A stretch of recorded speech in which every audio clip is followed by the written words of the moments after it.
Hi, my name is Andrea Vazquez, and I'll be explaining this social studies lesson. So this lesson is called Role of Citizens. The standard for this social studies lesson says, discuss the importance of public virtue and the role of citizens, including how to participate in a classroom, in the community, and in civic life. The ELA standard says, with guidance and support from adults, produce writing in which the development and organization are appropriate to task and purpose. So one of the funds of knowledge for this lesson are personal experiences. Students may have a personal experience of participating in community events, volunteering, or demonstrating acts of kindness.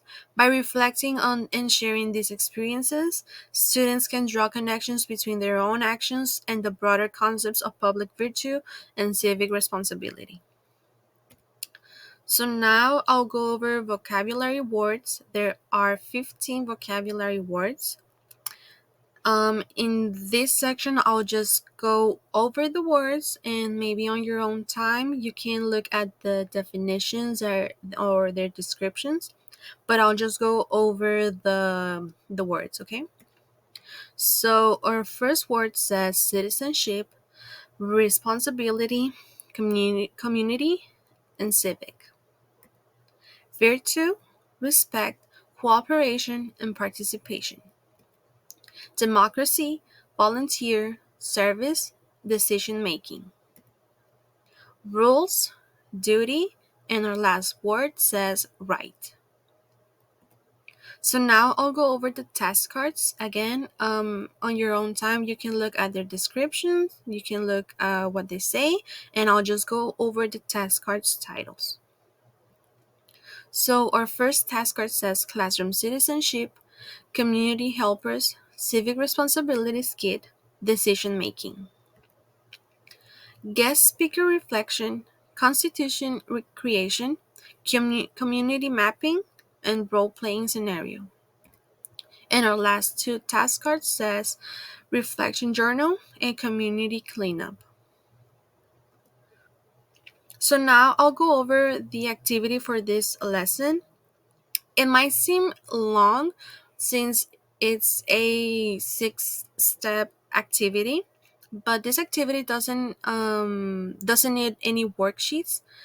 So I'll just go over the steps. And the title for this activity is Civic Responsibilities and Role Playing Reflections. So step one, it's the introduction. So here we'll have to explain the students the importance of civic responsibilities such as recycling, volunteering, and helping others in creating a better community. And then briefly introduce the concept of role-playing scenarios and reflection journals. Step 2, group formation and role-playing scenarios. So here we will have to divide the class into small groups, and each group will have a different responsibility. So one group will be on recycling, volunteering at the local shop, helping elderly neighbors. Then introduce various role-playing scenarios to the class. For example, helping a friend who is bullying or report a lost item to the teacher. Then divide the class into groups and assign each group a scenario to act out.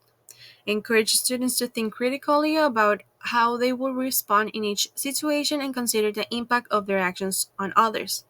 And also encourage students to brainstorm ideas on how citizens can fulfill these responsibilities in their daily lives. Step 3, skit creation. So here we'll have to provide each group with time to plan and rehearse a short skit, like 5 minutes, probably 10, so they can demonstrate how citizens can fulfill their assigned civic responsibilities. Then encourage creativity and problem solving as they work on their skits. Students can decide on roles, dialogue, and actions to portray their assigned responsibilities effectively. Step 4, skit performances. So each group will have to present their skit to the class, and after each skit, facilitate a brief discussion about the depicted civic responsibility and its importance in the community. Step 5, reflection journals. So here students will have to write on will have to write a reflection about their experiences participating in the skit, role-playing scenarios, and or any previous acts of kindness. So then prompt students to reflect on how their actions contribute to public virtue and civic life. Then encourage students to consider the importance of being responsible member of their community. And step 6, this will be our last step, which will be sharing reflections. So here we'll have to invite each student to share their excerpts from their journals with the class if they feel comfortable doing so. If they're not, we don't have to make them talk about what they just wrote, right? And lastly, we thank students for their participation and encourage them to continue practicing good citizenship both inside and outside the classroom. So now I'll go over the worksheets for this lesson. These worksheets can be homework or maybe just like different activities, but the main activity doesn't need any worksheets. So again, this worksheet can be like homework or something else.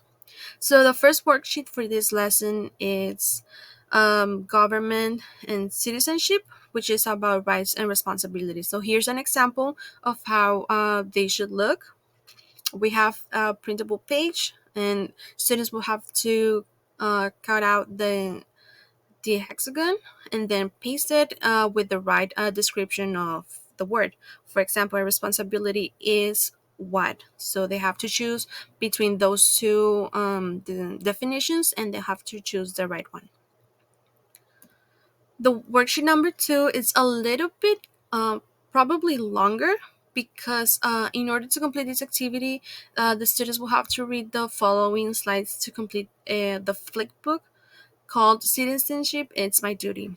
So here students will have to read, I believe there are like 6 to 8 slides to fill out a flip book. So I'll just go over um, these slides, which are called Citizenship, It's Your Duty. So here we can see a description for the rights. Each slide has information about about the definition of the word they will have to fill out on their flip book. So I'll just go over the titles. Maybe on your own time you can see the description of each slide. So the first slide says you have rights. And as you can see, it says a right is a privilege or a claim to do something. Okay, so each word has their definition, their description, and it also has examples. Okay. Second slide, you have responsibilities. Responsibilities are duties to other people, to government, or society. Duty to your country, duty to your state, duty to your city, duty to your school, and lastly, duty to your family. So these are the worksheets students will have to fill out using those slides. So it's just a flip book. Students will have to cut through the pointed line and fill out the line squares. So these are in total there are 6 worksheets they have to cut out to complete this flipbook.